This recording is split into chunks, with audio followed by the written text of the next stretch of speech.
मित्रों, वर्तमान में पूरा देश कोरोना महामारी में सेकेंड वेव को फेस कर रहा है।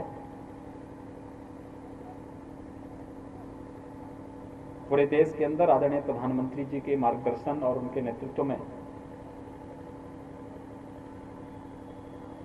इस महामारी से प्रत्येक नागरिक के जीवन को बचाने के लिए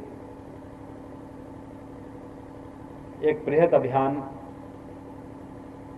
पिछले 1 वर्ष से ही प्रारंभ हुआ है।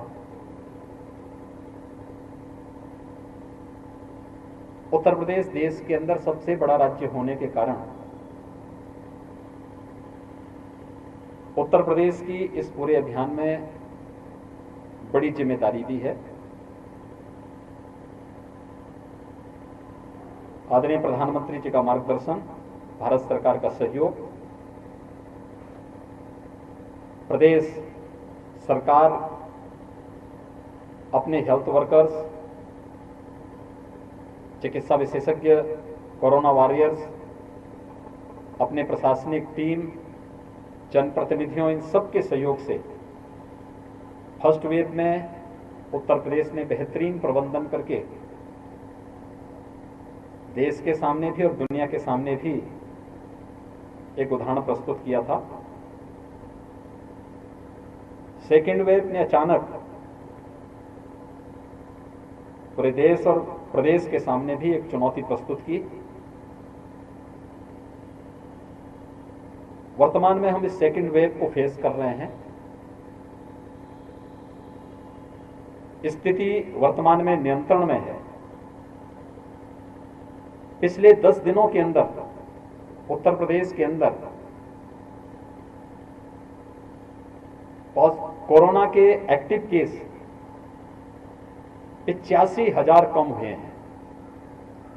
यानी हमारे पास सेकेंड वेव में 30 अप्रैल को सर्वाधिक एक्टिव केस थे 3,10,000 और आज जो सुबह के आंकड़े हमारे सामने हैं वह हैं 2,25,000 एक्टिव केस वर्तमान में उत्तर प्रदेश के अंदर हैं।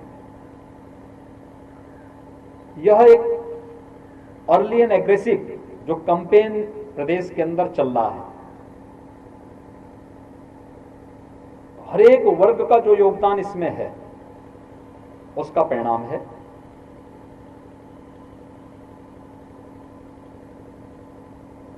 फर्स्ट वेव में हम लोगों ने देखा था कि प्रदेश के अंदर जो अधिकतम केस आए थे वह एक्टिव केस कुल प्रदेश के अंदर 67,000 तक पहुंचे थे और एक दिन में जो सर्वाधिक केस आए थे वह आए थे 7,700। सेकेंड वेव में जो पीक पहुंचा था वह 30 अप्रैल था, उसमें 3,10,000 एक्टिव केस आए थे। आप अनुमान कर लीजिए 67,000 से कई गुना ज्यादा 3,10,000 तक पहुंची संख्या। और एक दिन में जो सर्वाधिक केस आए थे वह आए थे 24 अप्रैल को, यह संख्या थी 38,055 की। आज 38,000 से घटते घटते ये संख्या आज जो प्रदेश के अंदर जो सबसे यानी कोविड पॉजिटिव के जो केस आए हैं पूरे प्रदेश के अंदर वह 21,000 आए हैं। यानी 38,000 से घटते घटते हम 21,000 पर पहुंचे हैं। मैं आज अयोध्या मंडल की भी समीक्षा बैठक के लिए यहां पर आया था, जिसमें अयोध्या जनपद के हमारे जनप्रतिनिधि और यहाँ के प्रशासनिक और स्वास्थ्य विभाग के अधिकारी, पुलिस के अधिकारी यहाँ पर थे। बाकी अन्य जनपदों से वर्चुअली मैं जुड़ा था। शासन ने जो एक रणनीति बनाई है उस रणनीति के तहत हर एक जनपद अपने स्तर पर प्रयास कर रहा है, जनप्रतिनिधिगण अपने स्तर पर सहयोग कर रहे हैं। जो विशेषज्ञों ने एक आशंका व्यक्त की थी कि 5 से 10 मई के बीच में उत्तर प्रदेश के अंदर 1 लाख कोरोना पॉजिटिव प्रतिदिन आएंगे, प्रदेश के इस कोविड प्रबंधन ने उन सभी आशंकाओं को निर्मूल साबित किया है। दूसरा, प्रदेश वर्तमान में पूरे एग्रेसिव कैंपेन के साथ इस कार्यक्रम को आगे बढ़ा रही है। प्रथम वेव में हम लोगों को ऑक्सीजन की आवश्यकता नहीं पड़ी थी। हर एक जनपद में कहीं एयर सेपरेटर यूनिट थे, कहीं पर लोग एलएमओ से स्वयं ही मेडिकल कॉलेज या हॉस्पिटल के अपने एग्रीमेंट थे, वे स्वयं ही उनकी ऑक्सीजन आती थी। सरकार को, केंद्र और प्रदेश सरकारों को इसमें किसी भी प्रकार के सहयोग की आवश्यकता उन्हें नहीं महसूस होती थी। प्रदेश की अपनी जो खपत थी वो लगभग 300 मीट्रिक टन के आसपास थी, उसके अंतर्गत लोगों का काम चल लेता था। लेकिन सेकेंड वेव ने हमारे सामने एक नई चुनौती प्रस्तुत की, ऑक्सीजन की अचानक डिमांड बढ़ गई। अयोध्या भी हम लोगों को ऑक्सीजन भेजना पड़ रहा है, अयोध्या से आसपास के जनपदों को जा रहा है।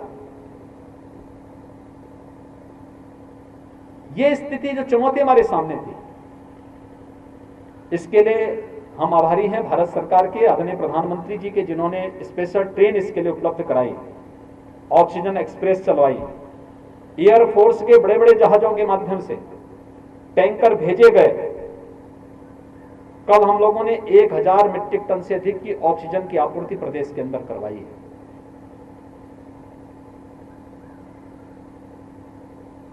लेकिन केवल ये आपूर्ति तक सीमित नहीं, बल्कि ऑक्सीजन प्लांट स्थापित भी हों।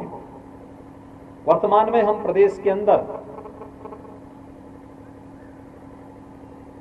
300 ऑक्सीजन प्लांट स्थापित करने की कार्रवाई को आगे बढ़ा रहे हैं।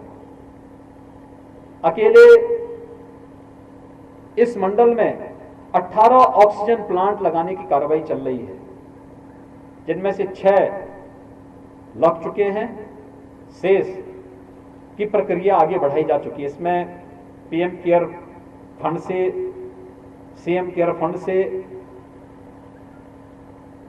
स्वास्थ्य विभाग के द्वारा, चिकित्सा शिक्षा विभाग के द्वारा, सीएसआर से और प्रदेश के गन्ना विभाग के द्वारा भी हर एक जनपद में एक एक ऑक्सीजन प्लांट लगाने की कार्रवाई चल रही है।